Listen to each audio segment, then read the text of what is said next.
screen set, so it goes all. It's up to you. It's on. Everyone's seeing yours now. Good. I'm just making sure everything is copacetic. Cool, cool, cool. All right. I'd like to welcome everybody to the Mentalism and Magic for Hypnosis Presentations, How to Mesmerize Your Audiences by Chris Johnson. I've known Chris for a couple years now, 3 or 4, I think. I met him at the Guild a few years ago, and we've done some work together since.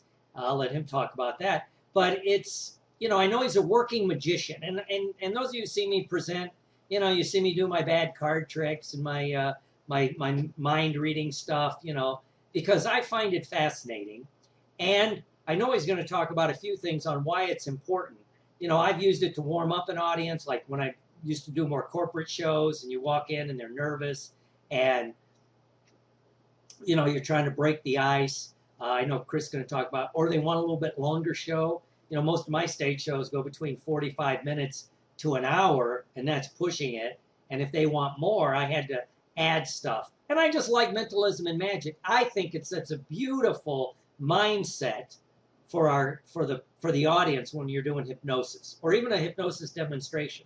Because let's face it, people think it's magic. And I remember Orman McGill, to drop a name, who was a hypnotist and a magician, and those of us that had the pleasure of meeting him when he was alive, and I knew him for almost 20 years, he would talk about that you need to keep the magic in your hypnosis. You know, if your clients think it's magic, don't demagic it. Don't demystify it. Don't make it too scientific.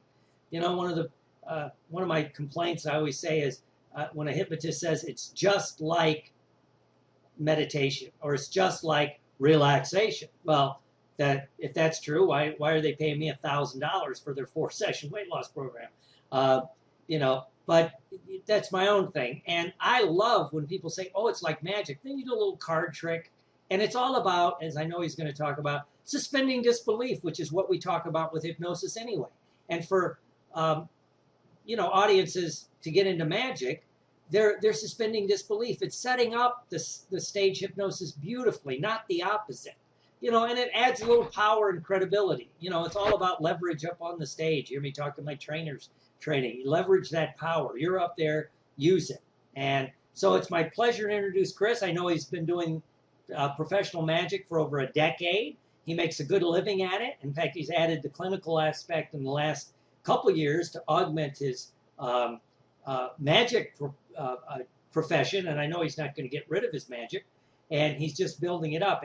And he's going to be talking about what he's doing and what we're doing together. And I look forward to hearing this. Like I said, we rehearsed it yesterday, and I would have signed up, and I'm going to be there anyway. So let me introduce Chris. Everybody, welcome Chris Johnson. Chris. Thank you, Will. Thank you very much. I appreciate that. Hello, everybody out there in TV land, to drop an antiquated phrase. I am Chris Johnson. I'm a certified hypnotist through the Guild, the National Guild of Hypnotists. I'm also a certified trainer of NLP, and I love this stuff. I love working with the mind. A little bit of background about me.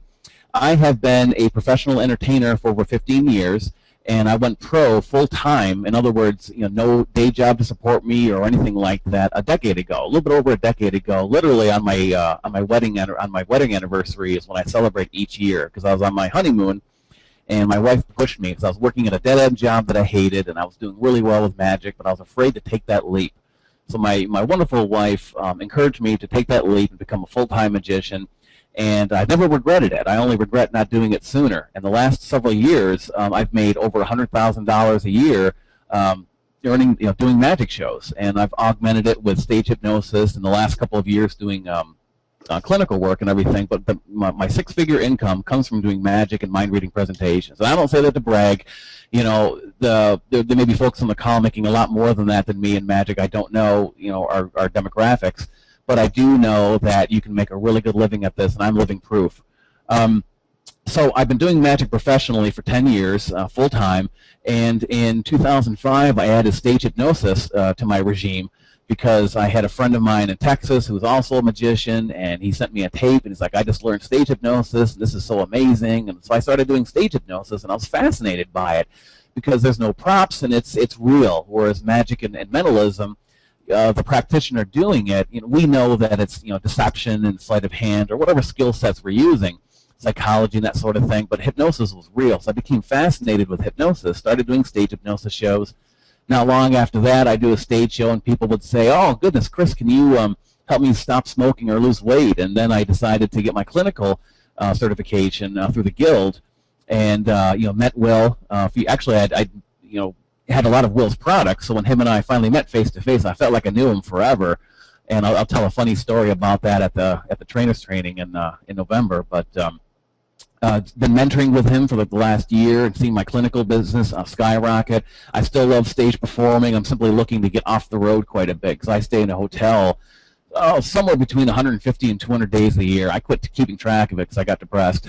So it's great. But doing this as I do it, you don't have to be on the road like I do. You can use it to augment what you're already doing, and that's what this presentation is going to be about. So let's get into this. If everybody could simply type ready in the question box, I know that we're all copacetic and on the same page here. That'd be terrific. So I appreciate that. And so let's get into this. My computer's kind of froze up here. Come on, computer. There we go. So what would happen if you could go into any presentation confident you could wow any audience? Because hypnosis, as wonderful as it is, we all know that to a certain degree the person has to be compliant. They have to want to be hypnotized. I mean, there's covert things that we can do, and that's beyond the scope of this call. But we know that generally when we're working with an audience, people have to want to do this kind of thing. So with that in mind, what if you could go in any presentation confident you could literally wow any audience? So getting into this, it's no secret that many stage hypnotists encounter less than ideal performing situations. And I can speak from authority on this because I've been a professional stage hypnotist since 2005. I've been doing it for 8 years. I've done hundreds of stage hypnosis shows in addition to magic shows. So some of the situations they encounter is, this is a good one. The corporate holiday party planners often save the hypnosis show as a surprise, which is like, ah, no, and then you've got all those fears built up and everything, and we'll talk more about that as we get into this. And many times, especially in a corporate situation, people do not want to volunteer for a hypnosis show for fear of being embarrassed. Maybe they saw a hypnotist at a comedy club who did some filthy things, and maybe they've seen all that silly hogwash garbage on TV and movies, and so they have those fears in place. And then in other situations, and this goes beyond corporate, this can go for high schools, this can go for colleges, it can go for all kinds of things. Event planners often want a longer show, and Will talked about that a little bit. I'm going to delve deeper into that as we get further into this talk. And then, when we get further into this, we look at what has been tried in the past. Here's what's been tried in the past. To stretch out that show, hypnotists add more skits to stretch out a show, wearing out the audience. Now, this is problematic because, at least in my experience, I do a really good show. I'm not saying this to brag. I just know I do a really good show. I've got the feedback from it. I've got the testimonials. I've got the experience. I've seen the audience laughing. I've got the social proof that I do a really good show. And I know that most of the time I book a 60-minute show. And if a client wants a longer show, I've got a couple of clients, and I know I've got a good show because some of my high school grad party clients, they bring me back literally every year. I've got a few schools where I go back to them every single year, and it's up to like 7 years with some of these clients. So I know I'm doing a good job. And there's other guys in my area cheaper than me, so I know it's not just a price thing. And a couple of them, they do want the 90-minute show. And very reluctantly, I do a 90-minute show. I've talked to them about magic and everything, and we've done some things with that. So to stretch out these longer shows, I think anything longer than a 60-minute show of any kind in these venues is too long. So I use magic to stretch out a show, because when a hypnotist stretches out a show using hypnotic skits, here's what happens, at least in my experience. The show starts. You do your pre-talk. In my case, my pre-talk is very short, only 4 or 5 minutes, and then I get my committee up there and I do my induction. And my induction is a very jazzy induction, and with a good audience, I can get them down in the deep hypnosis, the entire committee, in like 6 or 7 minutes. Corporate group a little bit longer. So anyway, within 10 to 15 minutes, we're into the actual show, the actual skits and everything. The very first skit. In my case, is usually a beach skit. It's a nice warm-up. There's not a lot of kinesthetic. You're not asking them to do a whole lot. But by starting off with like a gentle skit, you're kind of easing them into the show. And in my case, the first thing they do is they drink like an imaginary glass of water if they're hot, or they're stretching out their legs, enjoying the sunshine. Very minimal movement, but the audience goes absolutely crazy. They go bonkers. They simply love this. So then as we get further into the show, at least in my case, what happens is I have more kinesthetic skits, bodybuilding, dancing. The deeper they go into the show, the deeper they are in hypnosis. So as a result, I can get them to do more. So by the end of the show, when they're dancing and doing all these really wild kinesthetic things, the audience isn't reacting as much. And you would think they would react more because the skits are more outlandish, they're more fun, they're more kinesthetic, they're more showy. But the opposite is absolutely true. The audience is reacting less because they've got acclimated to it. So when you're faced with not a 60-minute show, but a 75-minute or a 90-minute show, you're wearing the audience out. So by the end of that 90-minute show, they're smiling, they're engaged, but they're not reacting like they used to. So, and when we look beyond the stage hypnosis shows themselves, we talk about other venues where we can do hypnosis, such as these civic groups, Rotary, Kiwanis, and everything. Hypnotists often get too talky during these free talks. It's just a lecture. And many of the hypnotists, and there's even presenters at the Guild, where they give good information, but they're not good at presenting the material and engaging the audience. It's very academic, and in some of the presenters' cases, and I will never name names, even under threat of death, they're not engaging presenters. So when you're in front of a civic group, and this is not necessarily a self-selecting group, like when you're at the Guild and you go into a class, you're going to that class because you want to be there. Nobody's forced to go to any classes. But at a civic group, the group comes and they've got these meetings and they bring in, these guest speakers, and a lot of the times, unless you're really engaging, they couldn't care less about what you're talking about. So getting too talky means the audience disengages. And that's true for a lot of speakers, not just hypnotists going into civic groups and corporate groups, but speakers of all kinds. I mean, I've gone to Chamber of Commerce meetings and seen other speakers, and they just talk and talk and talk and talk with no action to hold everyone's attention, and this can really wear out the audience. So why didn't it work? And I've alluded to some of this earlier. The audience these days have shorter attention spans. They're leaning more toward technology. There's I forget the name of the guy. There was a politician recently who got busted. He was texting somebody or playing a game or something in a Senate meeting or some political thing, and he owned up to it. He's like, "Yeah, I got caught. I just wish I would have won the game," or something like that. He made light of it. So people, because of our technology, and there's so much competing for our attention, we have shorter attention spans in our crazy, busy 21st century lifestyles.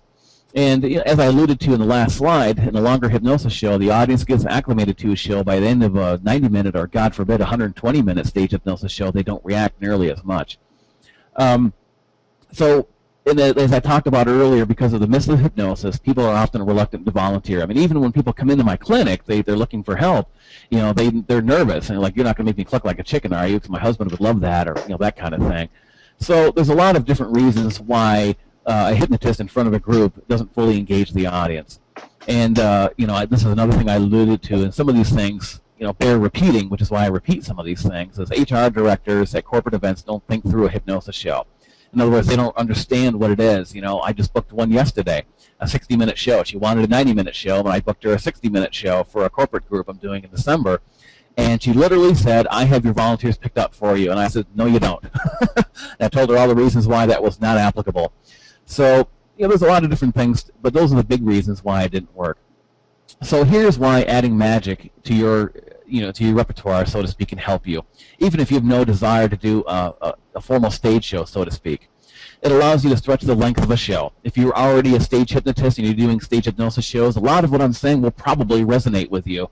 So you can stretch out the length of a show. And it's really neat because it also builds rapport with the audience before asking for volunteers. My wife and I, we went on a cruise in July for an Alaskan cruise, and they had a couple of magicians there. And the one guy comes out, and within 5 minutes, he'd lost rapport with the audience. He was a comedy magician, but his comedy wasn't very good, and his magic wasn't very good. People were walking out and everything. But if you do good magic and you do good humor, in other words, not offensive humor, not cornball, punny humor, what can happen is you can build that rapport with the audience before you get into the actual hypnosis part of your presentation. What happens is the audience, on a subconscious level, they get to know you, they're laughing with you, and now you're firing off all those positive anchors and everything. and they're like, oh, you know, I know this guy, and you're easing them into it. It's nothing more jarring than being at a corporate event, even if they already know there's going to be a hypnotist. Like, okay, here's a hypnotist, and within 5 minutes of the show, at least how I do it, I'm calling for volunteers. They don't know me from boo. So it's a nice way to really acclimate yourself to a show, or to an audience, to allow them to get to know you as a person. In fact, you know, even in when I'm doing my 60-minute corporate shows, if I sense the audience is really reluctant, you know, I'll still pull out a quick little 2 or 3 minute mentalism routine or a couple of quick little things to help break that ice a little bit. So it's building rapport, which is really, really important. And what's neat about adding magic is that it allows you to captivate any audience, even if they're reluctant to volunteer. If you're working in a civic group, and we're not talking about a stage hypnosis show per se, you know, if you're looking to do a you know, corporate talks to you know, supplement your income on topics such as stress or teamwork or you know, memory or anything like that, then adding magic can you know, get the audience engaged. And if they're reluctant to volunteer for a stage hypnosis show, well, with magic, you pretty much just look out in the audience, find somebody who's smiling and halfway engaged, and say, "Oh, would you help me with this?" And it's a lot different asking somebody to help out with a magic trick than a hypnosis skit, because of the myth of hypnosis, people believe that they are going to be embarrassed if they know anything at all about a hypnosis show or seen clips of it online or something. They know they're going to be up there for a while, whereas with a magic trick, most people know that they're only going to be up there for like a few minutes. So at the very least, number one, they know that they're going to have their faculties about them. They're not going to be you know, under, so to speak, and they also know that they're not going to be up there for very long. And it's a nice way to build rapport, again, with a civic group too. So, you know, the reason why I cover all of this is because I know a lot of the people on the call, you know, some people may be into stage hypnosis, some people may be into corporate groups, some people just want to make their civic talks more you know, dynamic, so that they can fill up their clientele, or excuse me, fill up their clinic with paying clients for their one-on-one hypnosis. And magic can help you do that. And it also, and this is a really key point that I'm really proud of, because this is where I'd say, in terms of magic, this is about 90 to 95% of my magic work comes from using magic to illustrate key concepts in an educational talk. And what I mean by that is the magic becomes a metaphor. Like in my case, I do a lot of work in elementary school programs, and I'll be doing a presentation to the kids on bullying or drug awareness or something like that. As I'm communicating a concept, I will use the magic trick to illustrate that particular concept. And I'll get more into this as we get further into this talk. But it's a really wonderful thing that when people think about magic tricks, they don't think about using magic as a metaphor, as an illustration, as a mnemonic. You know, even a lot of professional magicians, when they're doing an educational talk, they just come out in front of the audience and say, they do a trick, and they say, okay, now let's get into, you know, talking about Amway or whatever their point is. But when the magic is used skillfully, it becomes a wonderful metaphor, and it serves to engage the audience and serve as a mnemonic for them to remember what you're talking about. All really good stuff. So now let's get into some definitions. This talk is about magic and mentalism. So what is magic? Well, magic to me is usually visual. Some of the effects, and the classic effects in magic include making objects float in the air, objects disappearing, objects transferring from one place to another. Like one of the classics of magic is you know, the bill and lemon, and I do a couple of versions of this where you take somebody's bill and then you make it disappear, or you burn it or something like that, and then the bill reappears intact with their signature on it or the serial number intact or whatever the case may be inside a lemon. So it's a transference, it's a teleportation effect too. So magic also involves a willing, conscious suspension of disbelief, and it's different from hypnosis, because hypnosis, I mean, whether people know or don't know about hypnosis, you know, they understand that something is going on here, that there's some true phenomenon. I mean, you're going to have your skeptics, but by and large, people believe in the power of hypnosis, even if they themselves don't think that they can be hypnotized. They still believe in hypnosis as a phenomenon, because there's a lot of scientific data behind it, and it's been around a long time, and that sort of thing. Well, with magic, people know that objects really can't float in the air, and objects can't really disappear. We really can't make things teleport, or we really can't put somebody's head into a 6-foot guillotine. Yes, I have one, and have the person come out unscathed afterwards. So it's a willing, conscious suspension of disbelief, similar to watching a movie. Like I watched last night, a movie or TV, I should say. Last night I watched the premiere of Agents of S.H.I.E.L.D., you know, that Marvel movies tie-in, because I'm a big comic book nerd, and I love the comic book movies and everything, and I was totally into it. I was like engaged in them, and I knew that these people weren't actually doing all these things, and a lot of the science in the show was not real, but it was a willing suspension of disbelief. I was going along for the ride, and that's what magic is. And magic is appropriate for all ages, depending on the material selected. Anybody who has any experience in hypnosis knows that you're not going to go into an elementary school and hypnotize a group of kindergartners for a stage hypnosis show. It's just not going to work, for a lot of different factors that I'm sure all of us know. But magic, depending on the effects you choose, you can do, the Bill and Lemon trick I just alluded to, that will play well to all ages. There are certain magic tricks that will play better to high school audiences, certain magic tricks that will play better to corporate audiences, certain magic tricks that will play better strictly to young children's audiences. But as a whole, you can find something in magic that is appropriate for all ages, which is really nice. It gives you a lot of flexibility. I mean, there's countless millions of tricks out there. So now let's shift over to mentalism. This is a call about magic and mentalism, after all. And mentalism is, when done well, it simulates what psychic powers or mind reading would look like. And what I mean by that is, magic has a lot of the same skills as magic in terms of sleight of hand and psychology and assumptions and perception, all these different skills. But it's designed by its very nature to look like what psychic powers or heightened mental abilities or mind reading would look like. That's how I define mentalism. And there's different viewpoints on it and everything, but that's essentially what mentalism is all about. Some of the effects include picking up someone's thoughts, predicting the future events, psychokinesis, such as metal bending, causing forks to bend while in people's hands and that sort of thing. And I do a lot of that work too, and it just blows people's minds away. It's really cool stuff. Now, mentalism as a whole typically is not appropriate for family shows, as very young children may not comprehend it. Now, as with everything, there's also exceptions to the rule.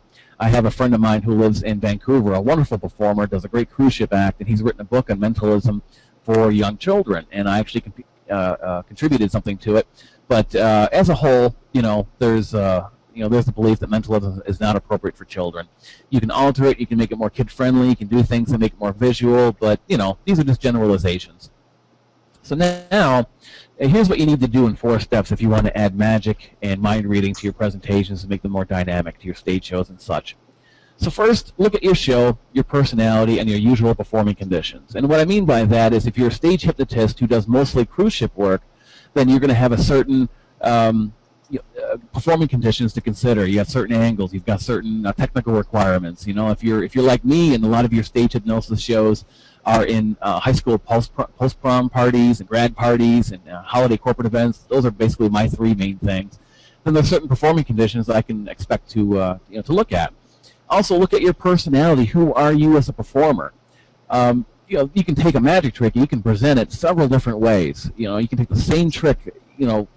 There's so many different ways to present the same trick that a comedic performer could present it one way, a dramatic performer could present it another way. There's certain characters out there I've seen in magic where they deliberately put forth a kind of a nervous Woody Allen type of character, and it works for them. So look at your show, your personality, and see what kind of tricks would best fit into those situations. If you're not a stage hypnotist and you're looking more for like civic groups, you can understand with a civic group situation, you've got a different dynamic. The presentations are typically much shorter. I've done a lot of civic groups, and they usually are looking for something in the 20 to 30-minute range, in most cases, in my experience. Stage hypnosis shows, it's a lot longer. If you're doing a corporate presentation, it could be anything from 20 minutes to a multi-day training. I've got a couple of trainings coming up where I'm going to be there for like 3-4 hours, and I've got a friend in Texas, and he does multi-day trainings on stress. So look at what you're typically situations you encounter. And then when you've got all that in mind, research effects that satisfy your performing conditions as well as your personality. For instance, if you look at somebody like Chris Angel or David Blaine, they're very modernistic. They have, I don't want to say a goth personality, but it's street magic. It's got just a different feel to it. It doesn't feel like stage. It's not designed to. It's designed. It is fabricated like anything else, but it's designed to feel more real, like in the streets, in the trenches. Then you've got David Copperfield, where he's very showy. He's got the spotlights. He's got the dramatic poses, pausing with his wind blowing through his hair. And then you've got somebody like myself, where I typically am more of a comedic performer. I tend to crack jokes and make myself the butt of jokes and make the audience laugh and engage because I want those emotions. And I tried doing the dramatic thing, and most of the time I sucked royally at it. I'm not a dramatic performer. It's just not who I am. And that will affect, you know, your personality and your performing conditions. That will affect what kind of magic tricks are best going to fit in for you. If you're performing for a civic group, and in my experience at least, a lot of my civic groups, you know, they're like anywhere from like 10 people up to like 20 or 30 and something like that. And you could pull off a smaller trick, such as causing a fork to bend or something like that. And I've done that, and it goes over very, very well. But if you're in front of an audience of 500 people without video support, you know, doing that fork bending trick, you know, people aren't going to be able to see it as well, and you know, it's going to be something that you're going to want to reconsider. And conversely, if you're typically working in front of a group of 500 people and you're doing all these illusions and you know, larger tricks, and like I alluded to a little while ago that I have a 6-foot-tall guillotine, and I do, and that would not be something I'd want to bring to a civic group. It's way, way too big. It's just not appropriate. It just doesn't play as well. So you want to look at your performing conditions. And before I get down to the demographics, you also want to look at your angles, too. The angles are very important, and we'll talk more about that a little bit later. So then you want to consider the demographics of your audience. You know, are you a fair performer, you know, a fairs and festivals performer doing stage hypnosis shows? If you're a fairs and festivals performer, you know you can have anybody there from infants, which you don't play to, is just being aware of, you know, that they're there, all the way up to retirees and older. You know, fairs and festivals, I've done a few fairs and festivals, and you have no idea typically who's going to be in your audience. If you're doing a high school grad party, you know you're going to be in that 15 to 18-year-old range, you know, teenagers. If you're in a corporate group, you know, most of the time it's going to be between, you know, the age of 25 or so up to like late 60s as a whole. I mean, there's you know, exceptions to every rule, but generally speaking, this is what you're looking at. So look at your demographics. You know, if you're you know, working in civic groups, in my experience, I found that it tends to skew more toward the older side. You know, yeah, you're going to have people there representing their corporation as such, but a lot of the civic groups I perform for, they tend to skew more toward the retirement age, and that's, you know, not a hard, fast rule, just my experience. So then select effects to learn in your skill set. There are effects out there that are what we call self-working. In other words, you just do a motion or open up a box or you know, say certain words, and the magic happens in the mind of the audience. That's a little bit more about mentalism. We'll get into that. And then there's stuff which we call like knuckle busting. You know, just like insanely difficult effects where it takes years and years to practice it. I had a cups and balls routine. A cups and balls is like the oldest magic trick around, and it's you've probably seen something like this where it's literally, you know, 3 cups and 3 balls on a table, and the balls disappear and transfer, and you know, all this wonderful sleight of hand. And it looks fantastic. And I had a really killer cups and balls routine I used to do, and it culminated with a live mouse appearing underneath one of the cups, and it was, you know, it brought the house down whenever I did it. But it was really, really tough to keep up the skill set on that. I had to do a lot of practice all the time, so it didn't fade from my muscle memory and everything. You know, just so there's a lot of things out there. So when you're looking at certain tricks, you want to look at what you can do and what you're willing to do as far as putting in the work. If you're looking at simply augmenting your stage hypnosis show and you don't want to make a career out of this, you're going to want to look at stuff that's on the technical easy side. In other words, not a lot of knuckle busting, and that's fine. The stuff that is technically difficult and the stuff that is very easy from a technical standpoint, if you have a good trick, it plays to the audience, they don't care. They only care about the experience of magic, the feeling of wonder, what's going on inside their heads. A lot of magicians get into this whole a lot of amateur magicians get into this whole idea that if you're not doing knuckle busting, really technical material, then you're not a true artist, and that's nothing but hogwash. Most of the pros that I know, myself included, we tend to skew more toward the easier stuff, which allows us to concentrate on our acting, our lines, our blocking, making those connections with audience members, and you know, all the important stuff that really creates experience of magic as opposed to just the secret of the trick. So now let's look at step 1 in a little bit more detail. So again, who are you as a performer? I mean, really, who are you? Are you comedic? Are you dramatic? Are you more acerbic? Are you profane? Are you more combative? Are you a fast talker? Are you more of a lecture-style performer? I mean, really, who are you? Look at your basic personality. So then, you know, once you determine who you are, whether it's comedic, dramatic, acerbic, educational, or whatever, then you can consider, again, getting more into this in depth. Where do you perform? High schools, corporate groups, fairs, cruise ships, private parties. All these different things are going to require different skill sets and different magic tricks to best serve. There's very few magic out there can you do literally for any audience in any situation. And again, look at your particular, you know, your particular situation. Are you a comedy stage hypnotist? Are you looking to get into comedy stage hypnosis? Are you more in line of doing the free corporate, the civic group talks or the educational talks for corporate groups? Are you more into college groups? Because college is a great place to do both hypnosis and magic. High school groups, fairs and festivals. There's a litany of different options out there for you. So consider all of this, and that will help determine what kind of magic tricks you want to use and kind of take you in a direction. So then step 2 is find reputable magic dealers to purchase books, DVDs, or equipment to satisfy your needs. There's things out there where you just buy the prop, and the prop comes with directions, and you put the prop into your show after the requisite practice and so forth. And there's books out there which will teach you a litany of different tricks, DVDs which will teach you a litany of different tricks. I'm always learning. I just recently ordered 4 different DVDs. 2 of the DVDs taught multiple effects. The other 2 DVDs each taught only one effect. It's a very specialized training for these particular effects that I'm looking at. Really good stuff there. And when I say reputable, and I've got some sources out there, there's a lot of people out there who sell just bunk and garbage. You may have even seen some of the websites out there. Use magic tricks to, meet hot chicks and that sort of thing. And they're out there. But there's some really good reputable magic dealers out there that will not only guide you in the direction you want to go, and if you form a relationship with them, and as hypnotists, we have a rapport building skills. You can actually ask them, what's their, I know you're selling this, but what's your honest opinion? And they'll tell you if it's garbage or not, if you find somebody really good. So, and as you pinpoint effects for your act, be mindful of angles. Certain magic effects can be busted from certain viewing angles. So if you're doing a sleight of hand thing, and there's a magician out there who I greatly respect, his name is Jeff McBride, and he does this thing with sleight of hand where he shows his hand ostensibly empty, then he produces a playing card, and he throws it on the ground, and another playing card, another card, another card. So he winds up producing 20 or 30 playing cards from an apparently empty hand. Well, he's using sleight of hand, and it's just an insane amount of skill. I mean, it took him years to get that skill set down. My wife took a look at that act, and she goes, "You should learn that." I'm like, "Yeah, honey, if I was 20 years old and I had the time." But anyway, that's a particular example of a magic trick that if he did that in for a civic group and people are fairly close to them, or especially in a corporate group, a lot of times if I'm working in a corporate group, I'll have people on 3 sides of me. I'll be against a wall, but they'll have the tables on 3 sides of me. That kind of magic trick would get busted. People would see behind the hands, and they'd see how the trick worked, and then the illusion and the experience of magic is busted. So certain angles need to be avoided. There are certain magic tricks out there that angles are unimportant. They work. You can do them surrounded.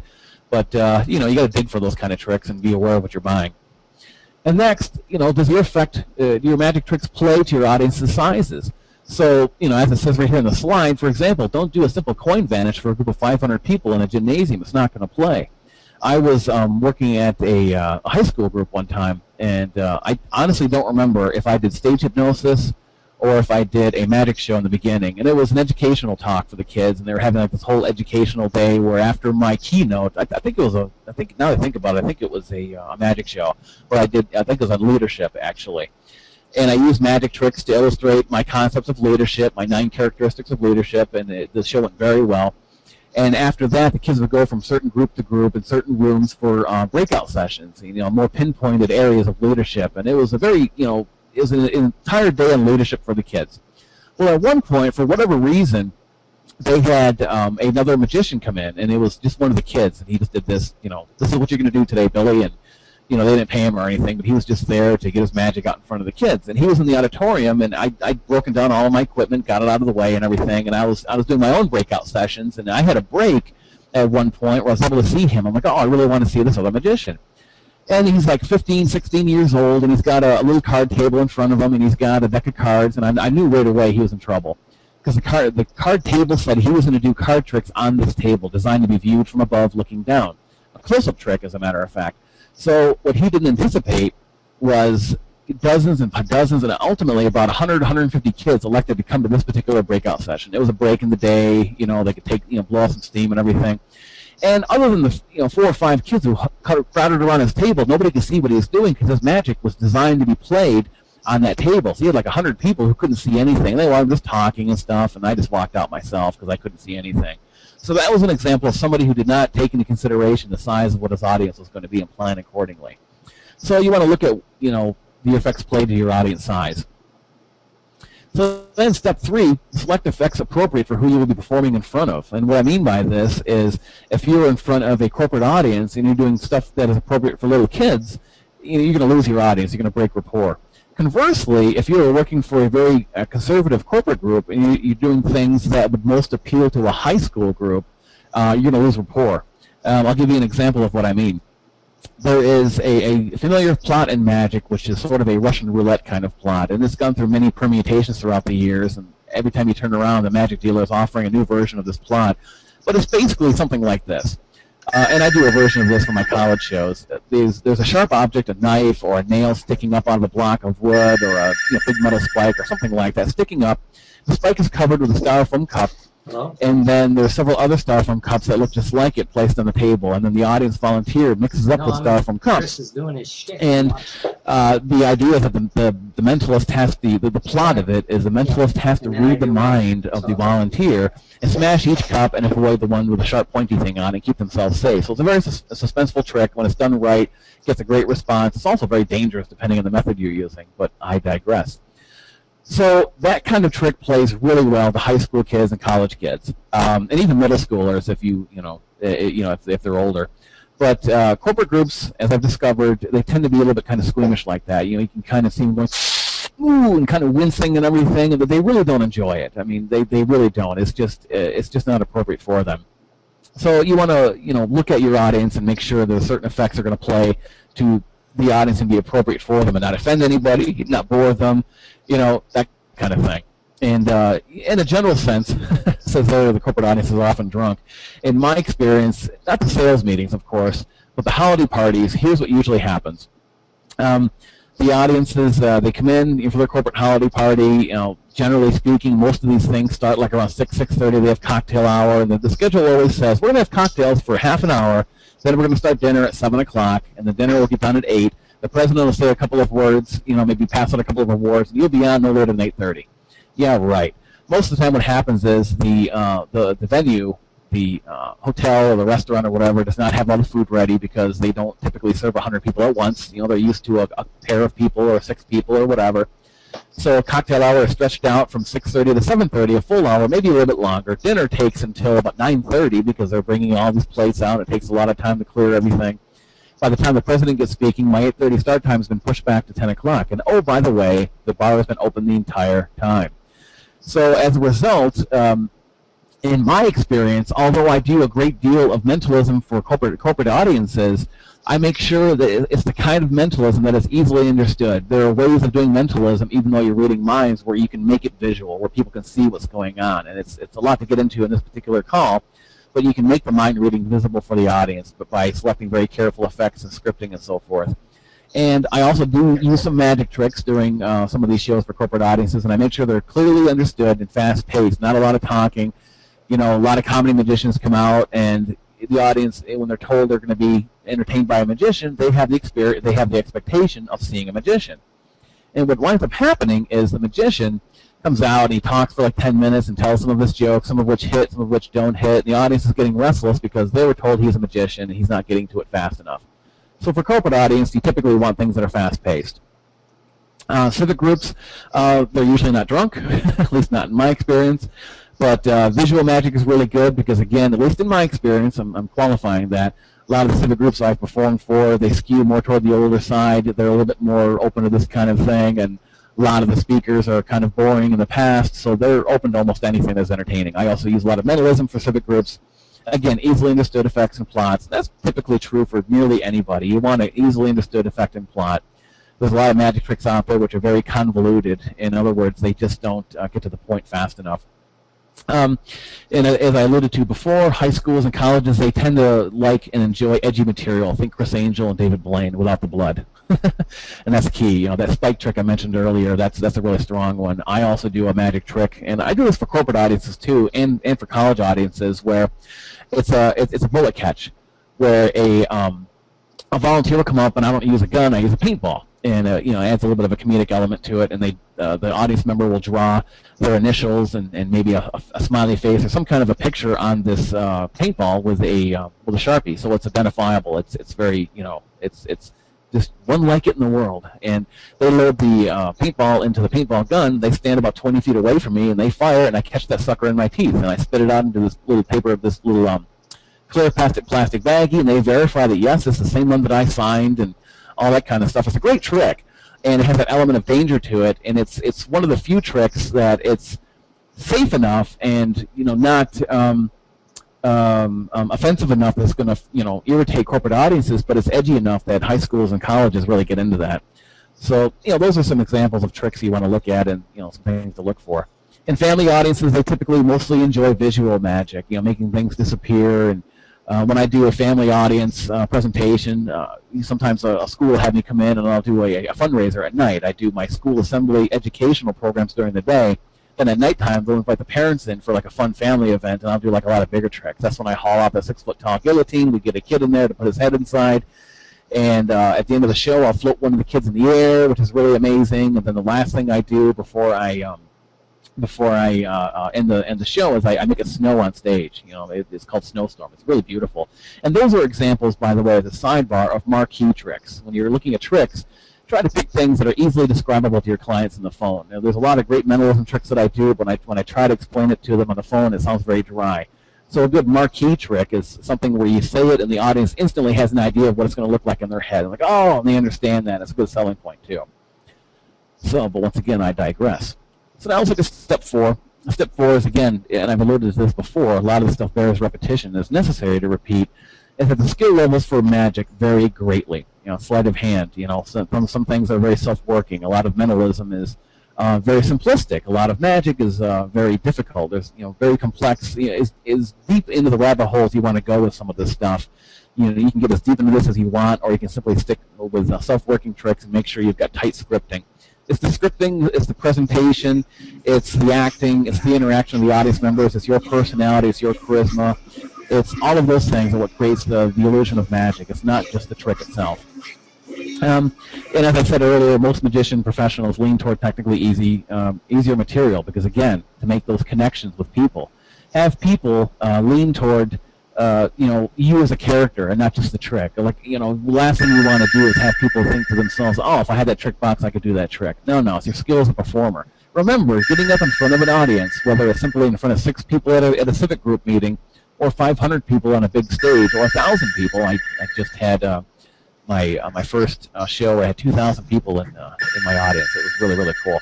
And remember that when I talk about audience sizes, that the number one fear, I believe, in the country is still, in the United States, is still public speaking. So just the fact that you're up there and you're willing to do it and you're doing it well, that's going to get you a lot of points with the audience right away. So, you know, that's something to think about. And like I alluded to earlier, by and large, mentalism is a lot easier technically than magic from a technical standpoint. But what's neat about mentalism is that mentalism does not involve a willful suspension of disbelief. It's something that, you know, it's like if you do it well, people will come up to you. And I've had this happen. People will come up to me after a corporate group, and these are, you know, white-collar, very well-to-do people, and they go, you know, how'd you learn this gift? Could you actually see inside my head, you know, or did you hear a voice? And they really get into it because mentalism, when it's done properly, mimics psychic power so much. It's not a willful suspension of disbelief. You've pulled it out of people. It's really, really neat. And the neat thing is a lot of it is so technically easy, which allows you to focus on acting and your blocking, interactions, scripting, that kind of stuff. So here's some cautions and considerations. You know, having too long of a setup before the wow happens, and I'll go through these things pretty quickly. There's a book test out there, and a book test is a classic plot in mentalism. There's a million versions out there where you hand somebody a book or a stack of books, they pick a book, they open up the book to a page, and you tell them what they're looking at. You know, and the idea is that you're reading their mind, you're seeing the book through their eyes. Well, there's a book test example out there that it was really bad. You had the person, you had 3 people in the audience, each pick a single-digit number, and then you had to rearrange the numbers from the smallest number to the biggest number. So if somebody said 7, and then 2, and then 5, you had to rearrange it to 257, and it was just really convoluted, and you had to look at a certain point on the page, and it was very restrictive, and by that point, it just comes off as being clever, but not a real experience of magic. So you don't want to have too long of a setup. Also, you don't want to use material that's too childish for your audience. If you're working in front of a high school group and you're doing this blooming bouquet flower, you're going to lose your audience. Blooming bouquet flower is this, it looks like a feather duster. And the idea is that you put it underneath your arm, and then as you turn your back toward the audience, and the 3 and 4-year-old and 5-year-old kids can see it, all of a sudden these colorful, blue and purple and red flowers sprout out of this green feather duster. And they start screaming and yelling, and you pull it out, and then they vanished. And you put it back underneath your arm and turn around again, ostensibly to do something else, and they react again. It's very cute for the kids. High school audiences are going to hate you. So you want to make sure you're not using material too childish for your example. Avoid offensive material in virtually any situation. The bra trick example on your screen there is something that is horrible for any audience member. Some doofus got the idea many years ago that it would be funny as a comedy magician to have a magic trick where you take 2 silk handkerchiefs, tie them into a knot, and then you tuck the silk handkerchiefs into a lady's blouse or some other place. And then, you do whatever it is you're going to do, and you pull the silks out, and all of a sudden the silks are not tied to themselves anymore. The silks are tied to either end of a lady's bra. And, so the supposed magic effect is that you've caused the lady's bra to disappear. And it's absolutely dreadful, and only the most hack magicians use it, and you're going to, kill any rapport you had with your audience. Even a college show where they want to be entertained and a little bit more robust and edgy, even they don't like that kind of rude material that makes somebody look really bad. I did my very first college show a few years ago, and I got the biggest compliment ever. One of the college kids came up to me afterwards and he goes, "We've had other magicians and hypnotists here. Thank you for not being creepy." I want to put that on my tombstone. I loved it. Also, you don't want to victimize your volunteers with effects. There are certain effects that, unless you're unbelievably skilled and you've got a national or international reputation, you simply can't pull off. There's effects where it looks like you're borrowing somebody's shirt or tie or coat and grinding a lit cigarette out into it, and then you supposedly heal the garment and everything is fine, and what winds up happening is the audience just kind of rolls their eyes. They know that you're not really going to damage this person's personal property. They just don't go for it. Same thing with the other effects that I've listed on the slide there. The idea of the scissors inside the coat is where you take a pair of scissors and you drive them through somebody's tie or their coat or something, and it's like, oh goodness, this horrible thing has happened. What's the magician going to do? And people know. It's just the kind of trick where if they really believed it was true, the audience member would be really upset, and the audience as a whole would hate you. And most of the time what happens, though, is people just kind of internally, and at least a subconscious level, they just kind of roll their eyes, and they're not into it at all. And all of these things that I talked about can kill rapport before you do hypnosis. And that's, again, if you're doing magic to lead into hypnosis. If you're doing magic just as magic, when you're talking to a civic group or an educational talk or whatever, you're still going to kill rapport. And if you're looking to do hypnosis, well, then you've just made your hypnosis show a lot more difficult to pull off. So either way, bad, bad, bad. So tying tricks into educational talks, this is what I alluded to earlier. This is where, like I said, 90-95% of my work comes from. So first of all, look at the concepts of your talk. In my situations, I will do let me think of a good one. If I'm doing a corporate group, here's a good one. If I'm doing a corporate group talk on the topic of teamwork and humor in the workplace, and the entire crux of the talk is about interpersonal dynamics and increasing the feeling of unity of the workplace and teamwork, that kind of thing. And what I do when I do this talk, I come out right at the beginning of the presentation. I'm carrying this stuffed goose, and right away I've got everybody's attention. So like, oh, what's this guy going to do with this big stuffed goose? And then the goose actually reads people's minds, and there's a lot of comedy elements involved to it and everything. And then I throw the goose to the ground, and I get into the presentation, and I say, here's why I use the goose, because geese are perfect examples of teamwork. Canadian geese fly in that V formation because of wind resistance. That each goose in front of the other goose kind of helps stave off some of that wind resistance, but obviously the head goose is bearing the brunt of most of the wind. But the neat thing is about Canadian geese is that geese will take turns at the head goose position, so no one goose gets too tired. So it's a perfect example of teamwork. So now I've used that mind-reading goose, I've built rapport with the audience, I've made them laugh, I've amazed them, and I've tied it into an educational concept. I've kind of given it as like an overview to my entire show, my entire talk. Works really well that way. So again, that's an illustration. So find magic and mentalism effects that illustrate that concept. That it's a metaphor, it's a mnemonic for the mind. It serves as a hook for people to remember these things. And that goose that I just mentioned is a really good one. So here's another example. You can have a direct tie-in or an indirect tie-in. A direct tie-in magic trick is when the physical actions of the magic trick are tied into your educational script. And this isn't really an educational script per se, but if I'm doing my success presentation on 7 steps of successful principles, and it's based on the works of Napoleon Hill and all that kind of stuff. So right in the beginning of the presentation, I start talking. I borrow somebody's dollar bill or a $5 bill, whatever I can get my grubby hands on, and I show them the bill, and I say these presentations, these principles can allow you to make more money. And as I'm talking about the concepts that I'm talking about and making more money and everything, I'm folding and then unfolding their bill. My sleeves are rolled up, and many times I don't even have sleeves on. I'm just wearing a short sleeve shirt. And as I folded and unfolded their bill, it's changed from a $5 into a $100 bill, for example. And so my educational script is happening while the physical actions of the magic happening. So that's a direct tie-in.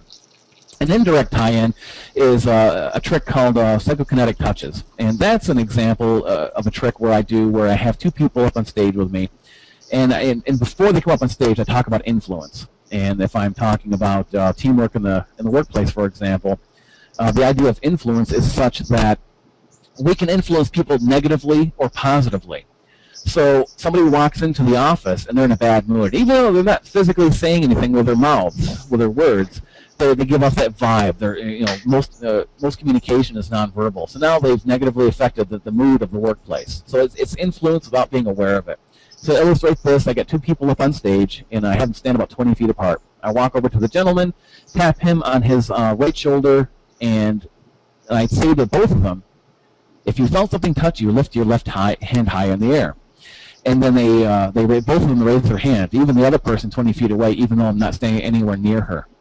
And then I say, point to where you felt the touch, and they both point to the same spot on the shoulder. Again, even though I'm nowhere near the lady. And I'm going to teach this too in the class, so which is really cool. So that's an example of an indirect tie-in. So before the trick, I talked a little bit about influence. I did the trick, and after the trick, I talked a little bit about influence. So it's an indirect tie-in. Really powerful stuff. So here's the thing, though. This sounds like a lot of work, and I know that. But wait. So my goal for you is to give you a complete 60-minute show comprised of magic and mind reading and mentalism and all kinds of fun things.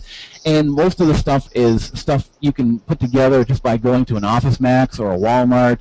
Very little of it, of what I'm going to teach, is going to be necessitating a big financial investment in terms of props or equipment or anything. Then you can use 10 minutes of this material, 40 minutes of this material, 60 minutes of this material, whatever you want to use. It's totally up to you. You can use it for a full show. You can use it for a stage hypnosis show. Maybe you want an intermission, so you do like 45 minutes of magic, do your intermission, then you do your stage hypnosis show afterwards, after intermission. I've done that a lot. So anyway, you're going to learn a complete 60-minute show, and it's all going to be, most of it's going to be very technically easy. Very technically easy. I'm going to cover blocking, acting, show structure, music, transitioning from one effect to the other, scripting, all kinds of stuff, really important stuff. The stuff that's going to make magic from a trick into an experience of illusion and wonderment in the person's mind. I'm going to cover complete training in angles, magic and mentalism psychology, why tricks work the way they do, the perception, all kinds of important things. As I said a moment ago, blocking, transitioning, tying things in for an educational talk. Really important stuff that really elevates the stuff above and beyond what we're thinking about whenever most people think of tricks. And what I'm going to do by giving you all this is by showing you the psychology, what to look for in terms of angles, what constitutes a good trick for a public audience, what constitutes a trick that only magicians get into, and there's a huge difference in that. And what it's going to do is going to save you from sifting through thousands of tricks out there. Some are good, many are crap. Some of the stuff out there is put out by professional magicians, designed to appeal to amateur magicians, but if you try to put this stuff out in front of a live audience, lay people and magicians look at things differently. It's like hypnotists look at hypnosis differently than lay people, because we know this stuff, we're in it. So, and I'm also going to provide marketing materials and secrets to actually book gigs right away. So you're going to be given a complete turnkey business to use it any way that you wish. So, with all that in mind, here's what I want you to have. I want you to have a clear understanding of proven magic and mentalism that I myself have used in thousands of shows over the last several years. Clear understanding of the secrets that make these effects so powerful. You're also going to have a clear understanding of how to effectively present the material as a pro during a stage hypnosis show, a civic group talk, or a corporate holiday party or meeting, whatever you want to use this stuff for. Result number 4, you're going to have a clear understanding of how to sell this stuff. Again, marketing and email communications, and even some sneaky sources where when you sign up for these sources, they will give you leads for gigs and shows without you doing anything. Really good stuff. So with that in mind, introducing the Mesmerize Your Audience Complete 2-Day Training. So, Magic and Mentalism for Hypnosis Presentations. I believe this is going to be the best live course available to teach magic and mentalism to hypnotists because I've lived it. I've gone through it. I'm a hypnotist and a magician, and I'm a pro. This course will give you the step-by-step instruction to shave 10 years off the learning curve. A lot of what I did was all by learning. I would buy a trick, try it out, practice it. When I was first getting into this stuff, there were no trainings. You bought a trick, you bought a book, and then you hope for the best. And if you don't have this course and you're just another person out there offering free talks and stage hypnosis shows, nothing stands out. Right before we went live, Will and I were talking about how a lot of stage hypnotists out there will present similar skits. Nothing wrong with that at all. But the problem is that there's so many stage hypnotists out there that it's good to have a way to stand out from the marketplace. So, you'll have everything you need to do all of this and more. So, mesmerize your audiences. Module number 1. You're going to get the 60-minute show on a plate. There's my closing that I'm going to teach you for this magic show. I literally paid $1,000 to learn how to do this closing, this finale that I use for most of my corporate audiences. I paid $1,000 as part of another material to learn this closing, and it's simply going to blow your doors off. And the best thing is, you can get everything you need to put together this incredible mind-reading miracle at Office Max or Walmart or whatever. Really, really just incredible stuff. You're going to have stagecraft instruction, acting, character, scripting, blocking, where to stand, transitioning from one effect to the other, scripting. And if I can twist Will's arm, I may even get him to present a little bit on acting. I've done a little bit of acting. I acted in 4 or 5 plays when I was in college, and I took acting classes, for magic. I took acting classes in college because I wanted to get better at magic. I took speaking classes and all that kind of stuff. But I'm not a professional actor doing, stage presentations, on a regular basis like Will is. And Will's been in movies and stuff, so if I can twist his arm a little bit, maybe, get him to touch upon this too. You're also going to get the proven marketing tools, and the marketing tools I developed have literally booked me thousands and thousands and thousands of dollars worth of shows using the materials that I'm going to give you. You're also going to understand how to get booked fast with this a couple of resources that I can provide you with, where you basically input your information and you start getting gigs. It's that simple. It's really good stuff. And I'm also going to give you challenges. I've developed some neat little NLP exercises. I'm taking a couple of classic NLP techniques, some little hypnotic exercises we're going to do to help you get in touch with the best attributes of your own personality, so you know the best parts of you to put up on stage. I tend to be more comedic and a little bit dorky, and that works for me on stage, and it's the best side of me for a performer. I also tend to be a little bit a person with low self-esteem, a little bit neurotic, and I keep that part off the stage. So I'm also going to give you lifetime email support. Literally what's going to happen is you're going to have questions. I'm going to be as detailed in this 2-day training as I possibly can. But like anything, you're going to have questions. So I'll give you lifetime email support, answering any questions, and I'll be there for you as long as you wish. Now the value today is, as you can see on the screen there, is $1,982. You're not going to pay that, however. So the regular fee of this particular training is normally just $297, but by signing up for this particular class, it's November 9th and 10th. It's going to be the 2 days right after the NGH Train the Trainers training in Venice, Florida. I mean, come on, who doesn't want to go to Florida in November? It's going to be just $197, so less than $100 a day. So we're going to go for like 6, 7, 8 hours each day, and you're going to get a ton of a wealth of material, the whole business handed to you in a box for less than $100 a day. It's an incredible value. So register now, November 9th and 10th in Venice, Florida. It's going to be at the Ramada Inn. The actual address, in fact, I just booked my hotel last night. The actual hotel address and booking information is on Will's website, nfnlp.com. To register, you're going to send $197 via PayPal to chrisjohnsoninfo@verizon.net. I'll leave that up there for a few seconds because my first name does not have an H in it. It's chrisjohnssoninfo@verizon.net. PayPal, $197 to that email address, or you can call me personally, and we can take care of it with a credit card over the phone. And or if you want to send a check, I can call me up on the telephone, and I can give you the mailing address. And my telephone number is 716-940-8963. Again, that's 716-940-8963. And my website, or excuse me, my telephone numbers are also on Will's website, nfnlp.com. You can call those numbers too. So what to do? Send the money to chrisjohnsoninfo@verizon.net to secure your spot right now. or you can call that phone number I just mentioned with your credit card number to secure your spot over the phone. Bear in mind that I do have a great deal of one-on-one clients I'm seeing this week, so if you get my voicemail, just leave me a message. I'll call you back. We can take care of it. And as I said a moment ago, we'll have the hotel information at nfnlp.com. It's the Ramada Inn in Venice, Florida. I looked at the website last night. It looks like a great place. I'm really looking forward to this. So hurry up and go ahead and do this right now. Again, my email address is chrisjohnsoninfo@verizon.net. If you have any questions about anything I've covered today, just drop me a line. I'm looking forward to this training. It's going to be an incredible blast. You're going to get 15 years of information stuffed into a 2-day training. It's going to be fantastic. So I'd like to thank you for your attention, and I'm going to turn things back over to Will for the summation, because now everybody's staring at a blank screen because I went too far past my slides. Okay. All right. So thank you again for your attention, and I'm turning things over to Will now. All right. I'd like to thank everybody for being on the call. And like he said, go ahead and go to the website or give one of us a call, and we'll set this up.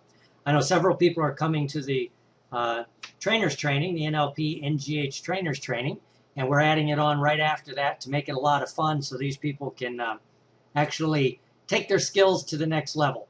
And I always just throw in real quick to back up what he said. When you look at the really good presenters at any conference or the people that get the good corporate gigs, all of that, they're mesmerizing, they're engaging, they make it a lot of fun. So I'd like to thank everyone for being on the call. Give us a call, and we hope to see you down here in beautiful Venice, Florida, to leave with a show ready to go, and we can have a lot of fun. So thanks, and have a great day.